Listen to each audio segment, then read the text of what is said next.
Selamat sore pemirsa, Anda menyaksikan Newsline bersama saya, Eva Wondo. Pemirsa, melalui program Indonesia Tumbuh yang digagas oleh pemerintah pusat, Indonesia melangkah menjadi lumbung pangan dunia. Hal ini pun dimulai dengan pembangunan lumbung pangan atau food estate di Sumba Tengah, Provinsi Nusa Tenggara Timur. Nah, kawasan lumbung pangan ini mencakup luas 5.000 hektar yang terdiri dari 3.000 hektar untuk penanaman padi dan 2.000 hektar untuk komoditas jagung. Dan ditargetkan ini akan terus ditingkatkan hingga 10.000 hektar. Tujuannya tentu diharapkan dapat menjadi salah satu wilayah penopang Indonesia menuju kedaulatan pangan. Lalu seperti apa sinergitas antara pemerintah pusat dan pemerintah provinsi Nusa Tenggara Timur dan bagaimana kondisi terkini dari lumbung pangan di kawasan provinsi Nusa Tenggara Timur? Sudah hadir bersama kami Wakil Gubernur Provinsi Nusa Tenggara Timur, Bapak Yosef Naisoy. Apa kabar Pak Yosef? Baik, Mbak Eva. Salam sehat terus ya Pak ya? Salam sehat. Baik. Pak Yosef, kalau kita bicara, ini data dari FSVA menunjukkan terjadi peningkatan yang signifikan ketahanan pangan di Provinsi Nusa Tenggara Timur. Nah, datanya seperti apa yang terkini Pak? Saya sebelum mulai dengan data, Mbak Eva. Iya. Kalau kita berbicara mengenai ketahanan pangan, kita bicara mengenai 3 komponen utama. Iya. Yang pertama itu komponen utama adalah manusianya. SDM-nya? SDM-nya. Komponen yang kedua adalah tanah dan air. Tanah dan air. Yang ketiga adalah pangan itu sendiri. Pangan ini tidak hanya tanaman-tanaman, tapi termasuk hewan, ikan dan sebagainya. Persoalan manusia ini tidak persoalan tidak gampang. Ya. Mengapa kami di Nusa Tenggara Timur itu dari dulu selalu mengatakan bahwa lahan kami tidur. Padahal lahan tidak tidur, yang tidur itu manusia. Oleh sebab itu, tugas kami pertama bagaimana membangunkan manusia supaya tidak tidur. Supaya lahan tidak dijulukin sebagai lahan tidur. Iya. Itu. Yang kedua, manusianya juga bagaimana merubah mindset. Mindset yang tadi petani menjadi peternak. Iya. Yang tadi peternak menjadi petani. Tiganya adalah bagaimana merubah supaya dua-duanya. Petani sekaligus peternak, peternak sekaligus petani. Yeah. Gitu. Yang kedua adalah pangan.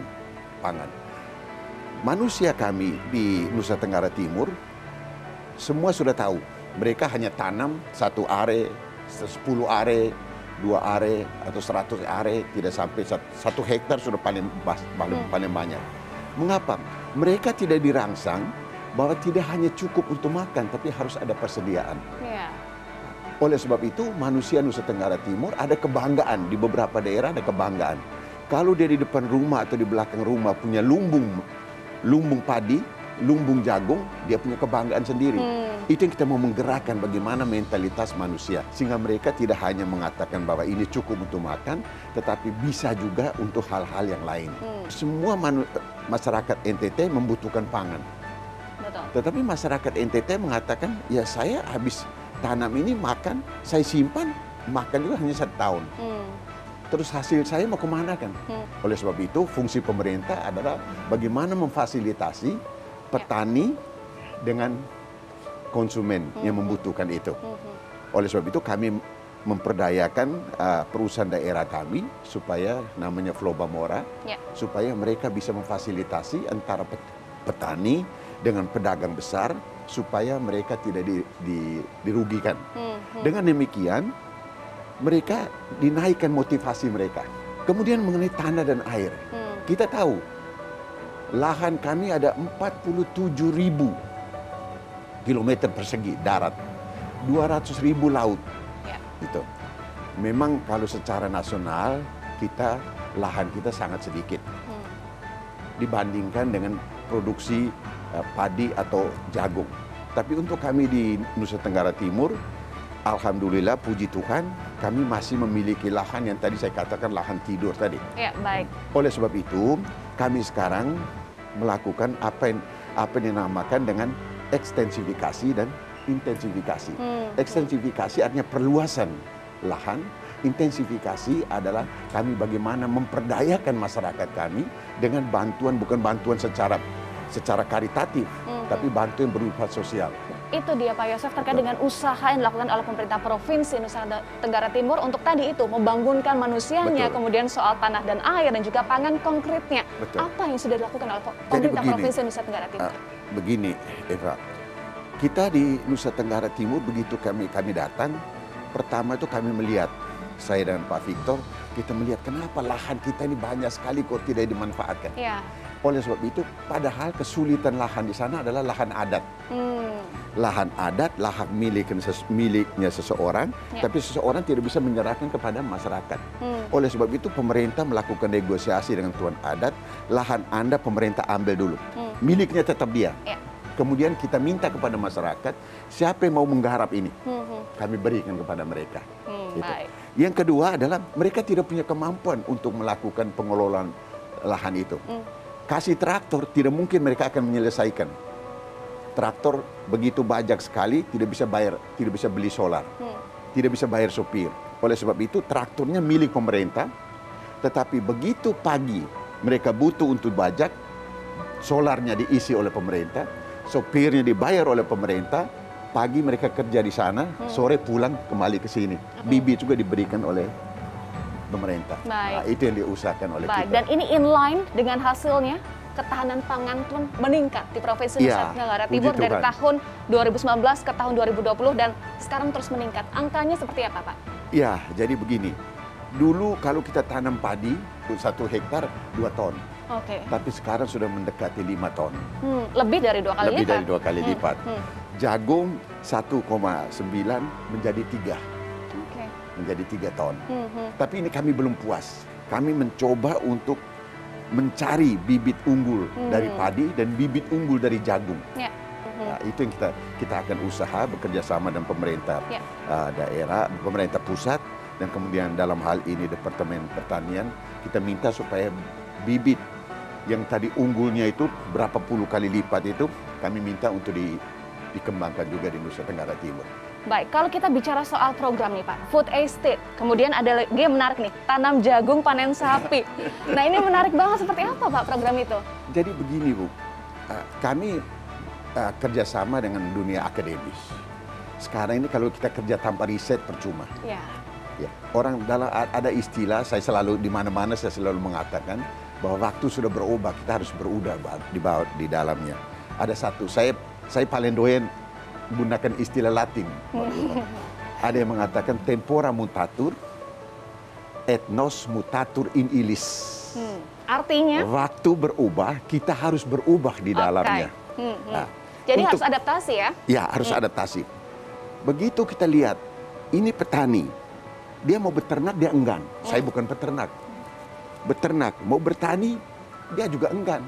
Oleh sebab itu lahirlah istilah tadi, tanam jagung, tanam padi, panen hewan. Kebetulan sapi yang paling populer, kita bilang jagung yang paling populer, kita bilang tanam jagung, panen sapi. Sehingga apa? Sehingga petani, dia juga sekaligus menjadi peternak. Peternak sekaligus juga menjadi petani. Dia punya lumbung padi, kemudian dia juga memiliki hewan, susu sapinya dia bisa minum untuk anak. Kemudian daging juga separuhnya dia jual, separuh bisa untuk makan. Memang belum maksimal. Iya, progresnya seperti apa Pak? Kalau tadi food estate sangat progresif ya, hasilnya terjadi peningkatan produksi. Kalau ini program menarik tanam jagung panen sapi, progresnya seperti apa? Begini Eva, memang terus terang kami sebenarnya bulan-bulan ini kami harus panen banyak. Tetapi alam berbicara lain. Kemarin tanggal 4 kami mengalami badai seroja yang cukup besar. Apa alam memberikan cobaan untuk kami, tapi kami harus bangkit. Sesuai dengan moto saya dan Pak Victor, kami bangkit untuk sejahtera. Tidak boleh tidur. Baik, siklon seroja ini menjadi duka bagi kita bersama. Betul. Pak Yosef, tetapi tadi semangatnya adalah optimisme untuk bangkit. Kita akan bahas usai jeda. Tetaplah bersama kami di Newsline.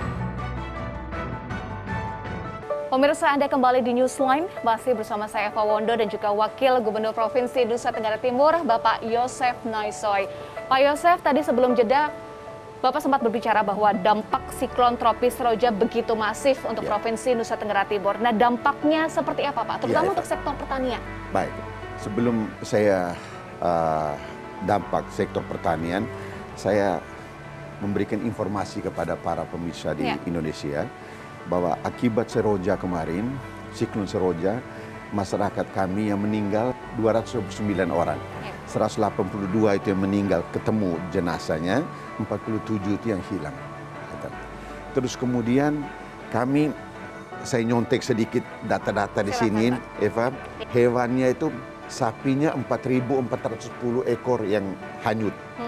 Kemudian kerbaunya itu ada 165 ekor, babi 5.202 ekor, kambing 4.261 ekor, kuda 208 ekor, ayam 103 ekor. Itu yang apa namanya, yang hanyut. Kemudian luas lahan dan tanaman yang hanyut, ikut hanyut, yaitu padinya itu adalah sebesar 22.998 hektar yang hanyut semua. Kemudian jagungnya itu 22.161 hektar. Nah, akibat dari itu, maka memang hasil kita tahun ini agak sedikit menurun. Menurun secara NTT. Gitu. Nah, oleh sebab itu, kami sekarang berusaha supaya dari daerah yang terkena bencana dan mereka yang tidak terkena bencana, pemerintah memfasilitasi supaya bisa mensuplai ke daerah-daerah yang terkena dampak. 17 kabupaten, rumah yang terdampak, yang rusak semua itu 53.000. 53.000 buah rumah yang rusak semua. Jadi memang tugas kami dan pemerintah pusat merelokasi daerah-daerah yang terkena dampak, kemudian juga memanfaatkan atau meningkatkan lahan-lahan tadi yang terkena banjir. Kemudian pemerintah memberikan subsidi kepada masyarakat. Pak Yosef, tentu ini bukan hanya menjadi duka NTT, tetapi juga duka kita bersama. Kami turut berduka, Pak Yosef. Ya, terima kasih. Baik, Pak Yosef, bukan hanya soal siklon tropis Roja pada 4 April lalu yang menjadi tantangan, tapi juga pandemi COVID-19.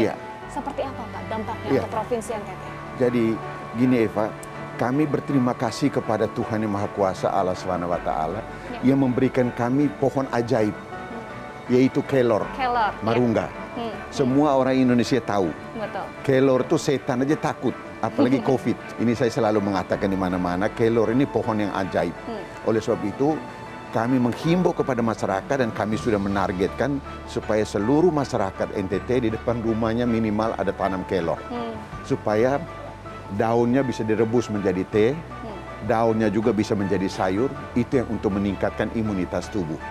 Nah, kalau dia meningkatkan imunitas tubuh, maka COVID saya kira lambat laun dia akan menurun. Dan itu terbukti, sudah turun. Dan kemudian yang kedua, anak-anak yang masih bayi dan ibu-ibu yang hamil untuk menurunkan stunting.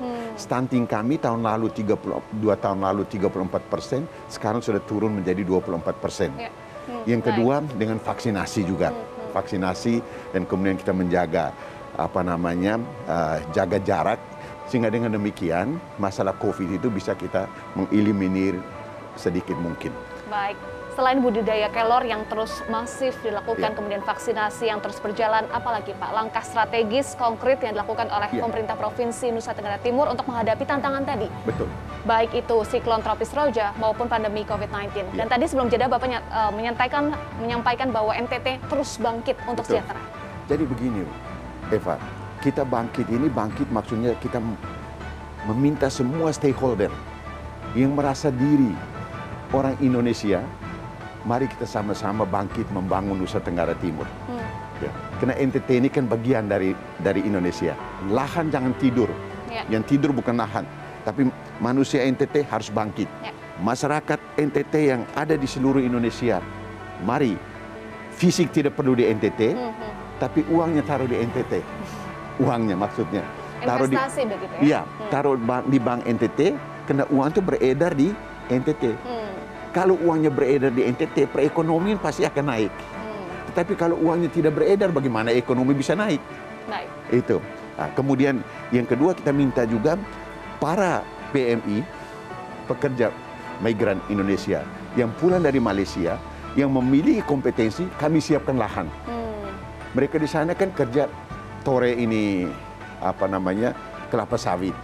Sampai di sana mereka tanam padi, tanam jagung, tentu saja dengan fasilitasi manajemen yang diberikan oleh pemerintah. Ini dimaksudkan dengan bangkit. Jadi hal-hal ini yang mendorong saya dan Pak Victor untuk kembali ke Nusa Tenggara Timur, untuk berbakti ke Nusa Tenggara Timur, supaya bangkit. NTT ini tidak boleh lagi tidur. Itu. NTT tidak boleh lagi tidur. Ya. Dan salah satu sektor penggeraknya adalah sumber daya manusia. Ya. Pelatihan khusus seperti Betul. apa, Pak, yang dilakukan? Jadi begini, kami sekarang punya BLK namanya BLK Community. Sebelum Indonesia merdeka, kami di Nusa Tenggara Timur, sekolah-sekolah kami itu sangat unggul. Itu disponsori oleh misionaris, disponsori oleh Sending. Kenapa ini tidak dibangkitkan? Kenapa tidak kerjasama dengan community-community yang sudah melakukan sekolah-sekolah seperti Ambak School, sekolah-sekolah pertanian, SUD, sekolah usaha tani, petaninya datang kursus di situ, terus kemudian kembali peternakan. Kenapa itu tidak kita gerakkan? Mulai sekarang kita mulai kerjasama dengan mereka. Itu yang dimaksudkan bangkit semua komponen bangsa. Mari kita bersama-sama. Kita kolaborasi dan integrasi antara swasta, pemerintah, dan komunitas-komunitas yang ada. Soal kolaborasi akan kita bahas usai jeda, Pak. Tetaplah bersama kami di Newsline. Pemirsa, terima kasih Anda masih bersama kami di Newsline. Kita masih bersama dengan Pak Yosef Naisoy. Pak, sebelum jeda tadi Bapak sampaikan pentingnya kolaborasi atau sinergitas. Nah, seperti apa kolaborasi antara pemerintah pusat, kemudian pemerintah provinsi, pemerintah daerah, dan juga seluruh stakeholder untuk mendukung NTT menjadi salah satu lumbung pangan untuk mendukung juga kedaulatan pangan Indonesia? Baik ya Pak. Saya kira kata kolaborasi ini sedikit lebih tinggi daripada kata koordinasi. Kolaborasi itu dalam arti bahwa kita tidak membeda-bedakan dia apa, tetapi masing-masing peran itu kita memainkan peran, tetapi saling interaksi, interrelasi sehingga ada simbiosis, mutual simbiosis, ada saling menghidupkan. Nah, kami sebagai pemimpin Nusa Tenggara Timur, kami meminjam istilah bahasa Sanskerta yang ada di Jawa yang mengatakan bahwa ingarso suntulodo, ing madiau mangun karso, dan tutwuri handayani. Kami harus memberikan teladan. Apa yang kami sudah lakukan teladan itu? Kami sendiri juga harus terjun ke bawah. Oleh sebab itu kami punya kepala dinas harus terjun ke bawah, memberikan contoh kepada masyarakat. Dinas pertanian kami seminggu aja di kantor. Lain itu terjun ke masyarakat untuk membuat kebun-kebun percontohan. Kemudian ikan juga kerapu harus dibikin percontohan supaya masyarakat bisa lihat. Dengan demikian kita bisa mentransfer knowledge yang kita sudah adakan sini kepada masyarakat. Nah, oleh sebab itu, kolaborasi antara pemerintah pusat dan pemerintah provinsi dan pemerintah kabupaten ini harus merupakan satu kesatuan. Anggaran juga begitu. Ada APBN, ada APBD 1 dan APBD 2. Jangan sampai tempat yang sama kita tumpang tindih di situ. Kita akan katakan kabupaten, you bikin di mana? Bikin di sini. Oke, kalau you sudah cukup dana di situ, kami bikin sebelah sini. Pemerintah pusat, apakah pemerintah provinsi punya dana? Pak, kami kurang dana, kita keroyok di sini, tetapi yang lainnya sebelah sini. Ini dimaksudkan dengan kolaborasi. Tidak menghilangkan identitas kita, identitas pusat atau provinsi kabupaten, tetapi saling menghidupkan satu sama lain. Memang ini pekerjaan yang tidak ringan, tidak gampang. Karena kata kolaborasi ini juga ini memang repot juga kalau kita tidak laksanakan. Baik, terkait dengan dukungan pusat, Pak. Salah satunya untuk food estate. Ini kan anggaran dari pusat 45%, kemudian dari pemerintah provinsi 55%. Bagaimana melihat dukungan pemerintah pusat untuk provinsi NTT? Kami harus terima kasih banyak kepada Pak Jokowi yang sangat mencintai Nusa Tenggara Timur, karena rakyat NTT juga mencintai Jokowi. Dan kami berterima kasih kepada Menteri Pertanian, teman saya Pak Yassin Limpo, ini luar biasa. Dia membantu kami peralatan, membantu kami juga manajemen. Tapi yang kami ke depan kami membutuhkan, karena ada 8 bulan tuh kami sinar matahari semua. Tetapi di bawah itu air kami banyak sekali di bawah tanah. Oleh sebab itu kami membutuh apa yang dinamakan dengan irigasi tetes. Irigasi tetes itu maksudnya selangnya atau pipanya kita tanam di bawah tanah semua, sehingga dia siram dari bawah.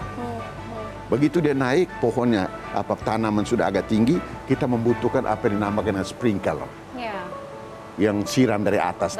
Nah, ini membutuhkan anggaran yang cukup besar, tapi kami tidak sanggup, karena baik pemerintah provinsi dan pemerintah daerah tidak sanggup, tapi kami akan bekerja sama dengan pemerintah pusat, dalam hal ini Menteri Pertanian dan Menteri PUPR. Dan kami terima kasih juga ke Menteri PUPR yang membantu kami untuk infrastruktur.